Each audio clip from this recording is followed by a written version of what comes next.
there are so many Latinos who work for ICE and Border Patrol? Let's get into it. So, you might think that being part of an industry that targets our communities would make it difficult to work within them, but somehow that's not the case.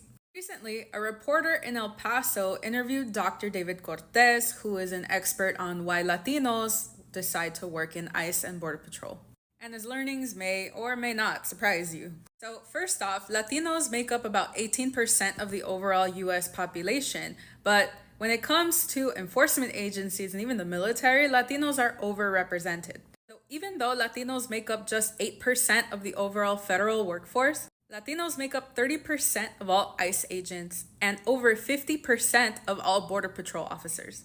And in El Paso, that number jumps up to 78% Latinos in ICE as employees. So what gives? Why are they doing this? According to the research conducted by Dr. Cortez, a lot of it has to do with income and also survival.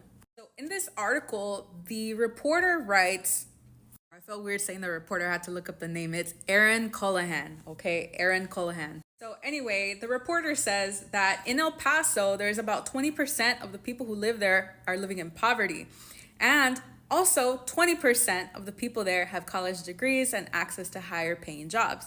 And so the idea here is that a federal job with good benefits, with a uniform that people believe brings respect, is their version of an American dream. So a lot of people are joining these organizations for economic stability, and also because they, somewhere in their mind, believe that they can make a difference in these institutions, even though that may not be the case. And they do acknowledge that there's a lot of gray area between the mandates that come from above and what they wish they would be able to do.